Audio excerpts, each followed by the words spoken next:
نبي بعد نبينا محمد وعلى آله وصحبه ومن اقتفى أثره واستنى بسنته إلى يوم الدين.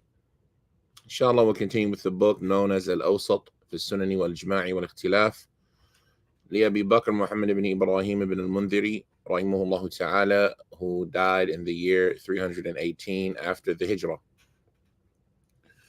And we're in the section of the book Kitaab at-Tahaarah, and the author is mentioning those issues that there is disagreement regarding if a purification is necessary because of them. Those topics where the scholars of Islam have disagreed: is there a purification necessary or obligatory for the one who commits such an action? And we're at the chapter where the author, he says, ذِكْرُ مَنْ ارْتَدَّ ثُمَّ رَجَعَ إِلَى الْإِسْلَامِ. This chapter is regarding the one who apostatizes or apostates, the one who abandons his religion. He leaves Islam. He commits kufr after being a Muslim. هذا يسمى الارتداد or ridda. A person who leaves and abandons, who goes back on their religion, apostasy in English. This chapter is about one who commits apostasy, one who apostates, and then they return back to Islam. After committing kufr, Allah blesses them with guidance and they return back to Islam. Because of that kufr that they committed, does that necessitate upon them an obligation of, or does that necessitate upon them a purification? Do they have to purify? Do they have to redo their wudu after committing kufr? So a person was a Muslim, they prayed Salat al-Dhuhr with purification, and then wa'yadhu billah, they commit apostasy. They leave Islam, whether it be because of their statements or their actions or their belief. And they do something that removes them from Islam. And then after that, Allah blesses them with tawbah, and they ask Allah to forgive them, and they re-enter into Islam. They pray dhuhr with wudu. Do they have to now make another wudu or a ghusl before being able to pray asr? And a conversation similar to this, which is one of the things that the author doesn't mention directly in this book, if I'm not mistaken. I don't remember seeing a chapter in it, at least in the section of Tahaarah, is if somebody accepts Islam. If somebody accepts Islam from a disbeliever who converts to Islam, is it wajib upon them to take a ghusl before being able to pray? And that's because, for example, a ghusl is an act of worship.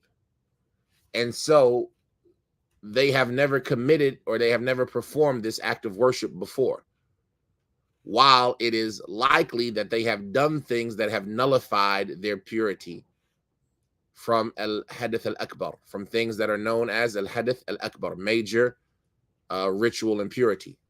So they've probably ejaculated. If they're a woman, they've probably had a period, but they've never purified themselves from those major ritual impurities.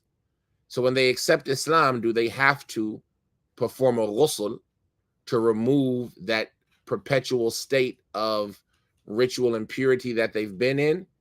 Or do those actions only start for them after they accept Islam? And then, a similar topic here is the topic of a person who was a Muslim and they had this ritual purity. They had Tahaarah from hadith. But then when they commit kufr and leave Islam, that being an act of worship, does their kufr nullify all acts of worship that they did? And so is the wudu that they made in that circumstance nullified to where they need to make a new one when they make tawbah? And likewise, the ghusl that they made beforehand, is it nullified? Or is the nullification of the wudu and the ghusl only because of doing one of the actions that nullify it, i.e. outside of kufr? Because that's the issue that we're disagreeing about. So if a person commits kufr but hasn't had a period, right? A young girl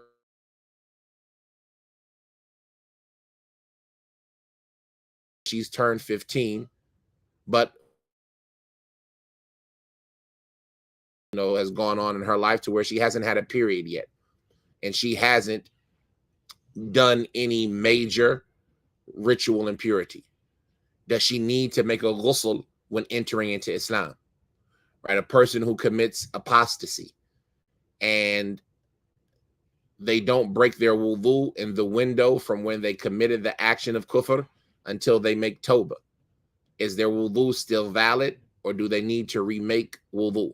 This is the conversation, and this conversation in reality is one of the ones where it could use a lot more, research. And ya hubbadha, it would have been nice to see more of the statements of the Salaf regarding this topic, because the author, he doesn't give it much conversation in this book.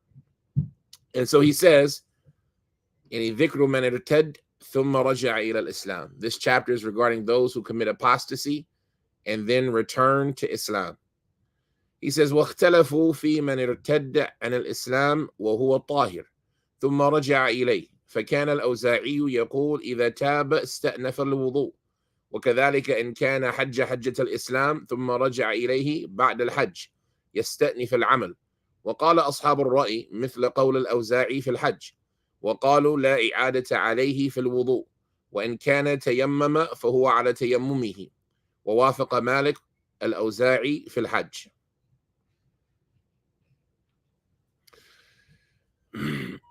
He says that the people of knowledge, they disagree about the one who commits apostasy after Islam while he was in a state of purification, and then he returns back to it.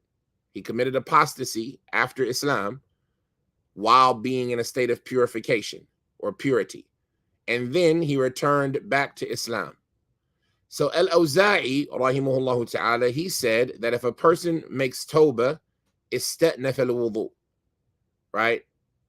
Here, this word has always been problematic to me, and the context doesn't really give it enough clues. Istatnaf al-wudu, al-istitnaf is to pick back up, right? You say istatnaf al-amr, he picked it back up. And so the apparentness of the meaning would be that he would continue his wudu, meaning he would maintain the wudu that he had. Istatnaf al-wudu. Let's see if we can get a good definition for it. Al-istitnaf.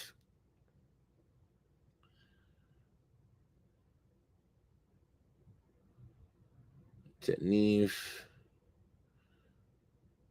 وأرض أنيف وسيأتي زغر واستأنف الشيء وأتنفه أخذ أوله وابتدأ وقيل استقبله أي آتنفه ائتنافا وهو افتعال من أنف الشيء. وفي حديث ابن عمر إنما الأمر أنف أي يستأنف استئنافا من غير أن يسبق به سابق قضاء وتقدير، وإنما هو على اختيار ودخولك.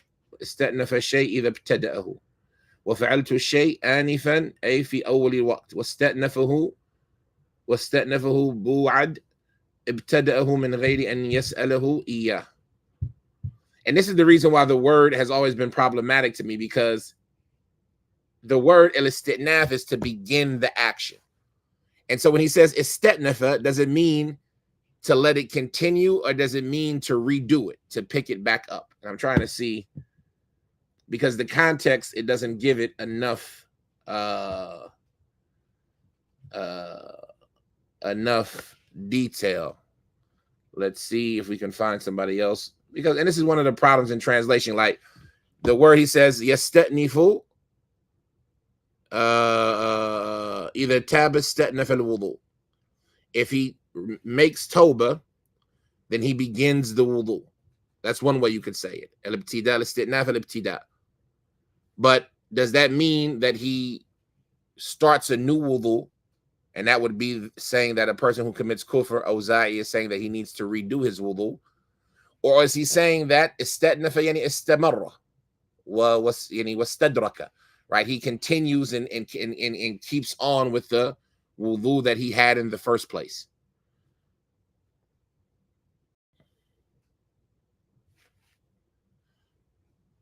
ثم تاب هل عليه الوضوء. let's see if we can find some other people who mentioned this topic to see what they say about al-Awza'i.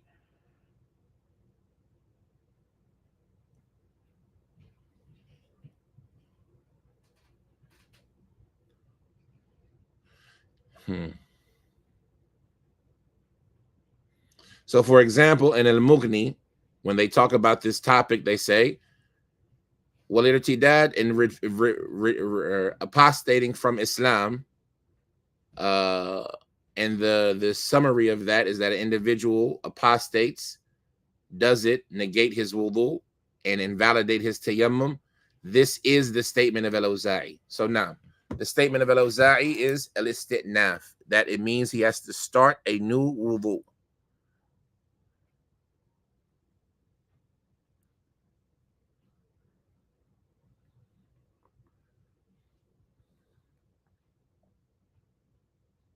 Now, so Abu Bakr ibn Abi Shayba, I'm sorry, Abu Bakr Muhammad ibn al-Mundhir, Muhammad ibn Ibrahim ibn al-Mundhir, he says that the people of knowledge, they disagree regarding the one who apostates from Islam while in a state of purity, and then he returns back to it. So the view of al-Awza'i is that he said if a person makes tawbah, then he has to redo his wudu. He has to start a new wudu over. And similarly, if he had already performed the Hajj of Islam, if a person had made Hajj, the obligatory Hajj, and then they return back to Islam after apostasy, they need to redo the action. This is the statement of al-Awza'i. So if a person made wudu and then committed kufr, they need to remake their wudu. And likewise, if they made Hajj, the obligatory Hajj, and then they committed kufr after that, they need to redo their wudu. And this is regarding the action, they need to redo all of these actions. So this is the view of al-Awza'i. And as we mentioned, this view is based on the fact that the kufr negates the act of worship, right? And so all of the actions that were done before it, according to the people who hold this view, all of those actions have been invalidated. So anything that was necessary to be done from this moment on, it's as if they're a new Muslim who hasn't done any of those actions. So if they didn't do Hajj, they would have to make Hajj. So even though they made Hajj, then al-Awza'i is saying that their previous Hajj has been wiped away, and so now they need to make Hajj again. And likewise, their previous Tahaarah has been wiped away, so now they need to make Tahaarah again. And likewise, anything else that would need to be done from this moment forward, they can't rely on what happened before to carry over. And this is something that even, they talk about when it comes to like issues of, sihbah, right? Or suhbah, like is somebody considered a companion or not from those individuals who accepted Islam and met the Prophet ﷺ, and then during the time of Abu Bakr, for example, they might have had a moment of apostasy, and then they made tawbah and came back to Islam, where they didn't meet the Prophet again, sallallahu alaihi wasallam. Are those people considered Sahaba or not? Right? Because the meeting of the Prophet happened in their first iteration of Islam, while afterwards they committed kufr, and then when they came back to Islam, they didn't meet the conditions of being a Sahabi. So this is an issue that's, known and disagreed about, right? Ibn Hajar rahimahullah selecting the opposite view, that the actions that were done before, as it relates to being a Sahabi, then that carries over because they met the three criteria that we mentioned, meeting the Prophet, believing in him when meeting him, and dying with belief, right? And so it doesn't matter if there was a moment of apostasy inside of that. So all of these issues, this is the foundation of this conversation. Does the kufr invalidate what happened before? And so al-Awza'i, he's saying yes. Abu Bakr, he says, وَقَالَ أَصْحَابُ الرَّأْيِ, the people of al-Ra'i, right? The madrasa, the way of thinking of the people of al-Ra'i, and the people of Kufa, the students of Abu Hanifa and his way of approaching the religion, they have a statement similar to the statement of al-Awza'i regarding Hajj. So they say similar to al-Awza'i as it relates to Hajj. If you made Hajj as a Muslim, and then wa'iyadhu billah, a person commits apostasy and leaves Islam, and then Allah blesses them to make tawbah, and so they come back to Islam, they cannot rely on the Hajj that they made before. Hajj becomes an obligation upon them again because the Hajj that they did before was invalidated because of their disbelief. وَقَالُوا لَا إِعَادَةَ عَلَيْهِ فِي الْوُضُوءِ. But they say there's no need for him to repeat his wudu. So the people of al-Ra'i, al-Ahnaf, they say, yes, you have to remake a Hajj, right? You have to remake a Hajj, but there's no need to repeat the wudu. And this is because if you didn't do anything to nullify the wudu, then the wudu is still carrying over, because purification or lack thereof is a physical event, right? It's an action that you actually do. It's the removal of hadith, and you haven't committed a hadith by your kufr, right? That's what they're alluding to here, that kufr isn't a hadith. There's no hadith that says kufr nullifies your wudu or nullifies your ghusl. And so even though you've committed kufr and your previous actions are invalid, the state of being pure isn't something that is purely worship, that you don't have it. But that has some taklif in it, right? That has some, separating between similar things and comparing between unsimilar things, right? Tafriq bayna mutamathilayn. And so that's what the Ahnaf say. They say there's no need for him to repeat his wudu. And so it's as if they're making wudu, and this is something that is true about the Ahnaf. They make wudu more of an act of purification, less of an act of ritual worship. And so for that reason, you find them, for example, tolerating somebody forgetting a niyyah in wudu, right? While others, they say, no, if you forget your niyyah in wudu, your wudu is not accepted. Or if you pray without wudu, your salat is not accepted, even if it was out of forgetfulness. As opposed to, if I'm not mistaken, what I remember from some of the views of the Ahnaf, that if you prayed without wudu forgetfully, then that's like praying with najasa on you. How it's not requiring a wudu because it's just a simple act of purification. It's not purely an act of worship. And so you can see why they might differentiate in that issue. But they say there's no need for the person to repeat their wudu in that situation. If they commit kufr and then come back, then the Ahnaf, they say there's no need for that person to renew their wudu. They say, وَإِنْ كَانَ تَيَمَّمْ فَهُوَ عَلَى تَيَمُّمِهِ. And they say similarly, and this is where it becomes, very problematic, as far as, in my opinion, about their opinion. They say, and if he was upon tayammum, then his tayammum, he can remain upon it. So a person was traveling, there's no water. He made tayammum and prayed dhuhr. And then an act of kufr occurred from him where he leaves Islam. And then he makes tawbah without nullifying his wudu or his tahaarah. Does he have to remake tayammum, or is his tayammum still valid? And the Ahnaf are saying, no, his tayammum is still valid, because tayammum is an act of purification, and so therefore he didn't do anything to nullify his act of purification. But it becomes problematic to me because there we see that the tayammum is a pure act of worship, right? And especially because a lot of them consider that tayammum is not actually a purification, right? It doesn't actually remove the hadith, but it is only a replacement and an alternate for the one who can't perform tahaarah. And so if that's the case, and obviously there's disagreement in that, but if that's the case, then his kufr would have negated his purity. But you see where this disagreement comes in. Like, can a person intend to break their wudu, right?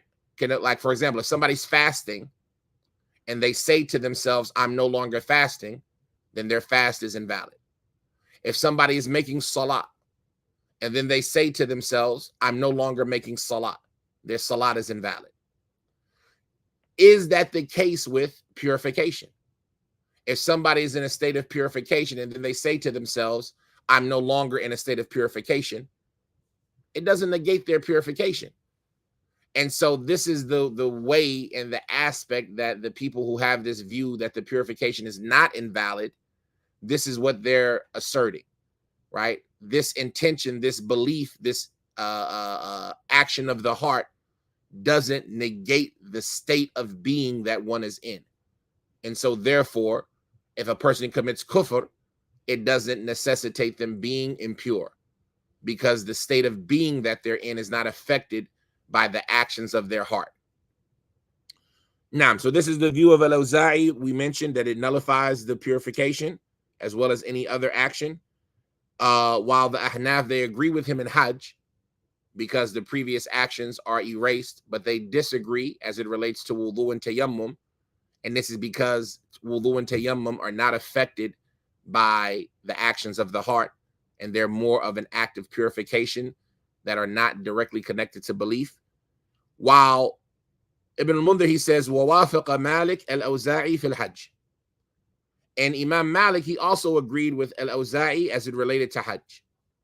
Right, so you see al-Awza'i and Ashab al-Ra'i, as well as Imam Malik, they all agree regarding the Hajj, that if a person made Hajj and then commits kufr, they need to make Hajj again. Naam, so that's the first view. The second view, he says, وَكَانَ أَبُو ثَوْرٍ يَقُولُ إِذَا ارْتَدَّ ثُمَّ أَسْلَمَ لم يجزئه التيمم وعليه أن يتوضأ أو يتيمم ويغتسل أحب إليه. And it's not even really that it's a second opinion. He just mentions, he says, and Abu Thawr, he says that if a person commits ridda, then he needs to, and then accepts Islam, then his tayammum is not sufficient. Meaning the tayammum that he had before, he needs to redo it. And so like this, he's agreeing with al-Awza'i. He says, and upon him is that he makes another wudu or tayammum after re-accepting Islam. And then Abu Thawr, he says, and to make a complete ghusl is more beloved to me.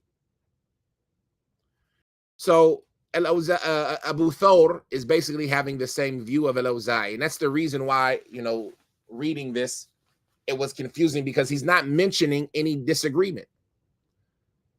Remember, this section is about the things that they disagree about, but he doesn't mention the opinion of anybody who says that you don't have to do it at all. He mentions that the people of Ra'i say you don't have to do it as it relates to wudu or tayammum, as opposed to what al-Awza'i and Abu Thawr said. And he mentioned that Malik had a view about Hajj without commenting on Malik's view about purification. But he doesn't mention the view of anybody who says that, no, the kufr, if a person returns to Islam, that the previous actions are still valid. And he doesn't give us an abundance of details in this issue, because that's the end of the chapter. And so that's why I say that, this topic could stand a little more research. So for the sake of benefit, we'll have the conversation without detail, but just a simple conversation of where do you go, what books are very useful in doing that extended research in issues where books like this, which would normally be the foundation, where they don't have the information that you need, or as we'll see later, when chapters are missing and you need to fill in the blanks of some of the stuff that might not be mentioned in a book that you're reading. So for example, we all know that, our first stop when things aren't present in this book of Ibn al-Mundhir, or there's not enough information, one of our first stops would be something like the Musannafan, right? The Musannaf of Abdul Razak or the Musannaf of Ibn Abi Shayba, because those are the books that preserve the source material. So that would be one place you would look up. But those books, they will just mention it as source material, right? As narrations, without necessarily doing the back and forth research and argumentation and debate regarding the issue. They'll just mention who said what. So if you're just looking for the who said what of the topic, then those could be good sources to go to. Likewise, other books similar to that are the Muwatta, although the Muwatta won't mention the disagreement a lot of times. It will just mention the view that Imam Malik had regarding that statement. And similar to that is all of the fundamental books of any madhab, right? The statements of their ai like by al-Shafi'i, or the book al-Mudawwana, where it mentions the views of Imam Malik, or the Kutub Zahir al-Riwaya, right? The apparent narrations of the Hanafi madhab, right? And they have several books in that issue, or the Masail of Imam Ahmed, right? These are the books that kind of gather up the opinions of these four imams, right? And sometimes they'll have discussion in them as well, right? Sometimes they'll have a back and forth with the opposing side, so that can give you some help more than, and it won't give you as much who said it, but it will give you some of the discussion around the issue. So for issues about who said it, you might go to the Musannaf or the Muwatta, and then for issues about the back and forth, you might go to some of those fundamental books in the madhab. If you wanted to do both at the same time, you want to get who said it and some of the back and forth, then you would go to those books that are known as books of Khilaf al-Ali, the major disagreement, right? The disagreement between madhab.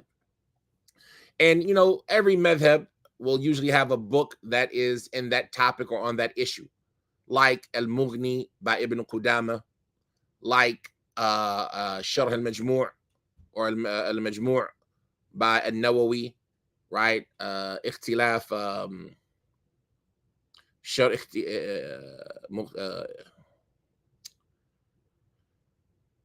by at-Tahawi. Is it Ikhtilaf al-Athar or Mukhtalif al-Athar? I can't remember the exact word, but there's a book by at-Tahawi, Sharh Mukhtalif al-Athar or Ikhtilaf al-Athar by at-Tahawi.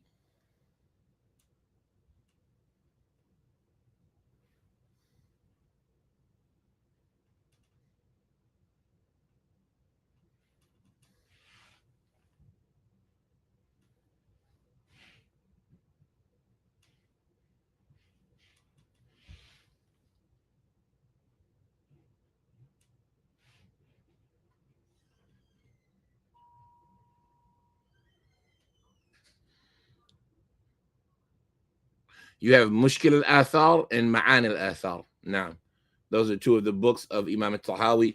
Mushkil al-Athar, problematic narrations, the explanation of problematic narrations and the sharh of the meanings of narrations by Imam at-Tahawi, and the response to that book, Sunan al-Wusta, or by al-Bayhaqi, his medium-sized sunan, but they call it al-Ma'rifatu al-Athar, right? Awareness of the narrations by Imam by al-Bayhaqi, Ma'rifatu al-Sunani wal-Athar.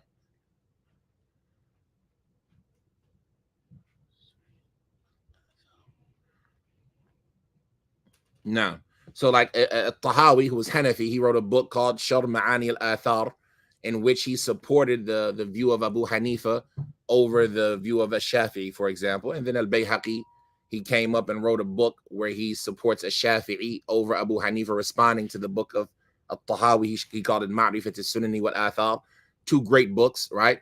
So books like this, likewise in the Maliki fiqh, right? You might want to look at something like Tamheed or al-Istithkar by Ibn Abdul Barr, where they mention the major disagreement of all of these different schools. And so the point of it is that when you come across issues in these books that don't fulfill the need, they don't give you enough information for you to really determine a lot of the conversation.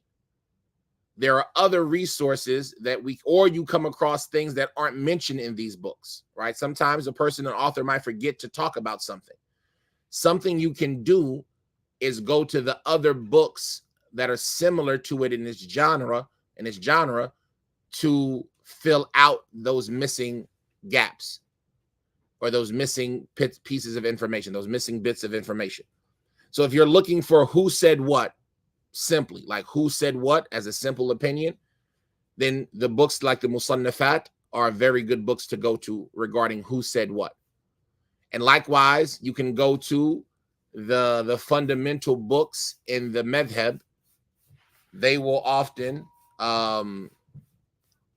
have the view of the imam himself. So if you want to know what imam said what, right? Maybe he might not mention everybody, but you want to know if Imam Ahmed said this or not. So you will go to like those fundamental books. If you want to know some of the discussion behind the issue, right, then those fundamental books in the madhahib are also good for that. Because a lot of times the imams, when they're talking about something like a Shafi'i and al-Umm or in al-Asl by Muhammad ibn al-Hasan al-Shaybani, you'll find them also commenting on the opposer's view, right? Their opponent's view, and like commenting on it and refuting it. Likewise, in the books written by the supporters of those madhabs, right?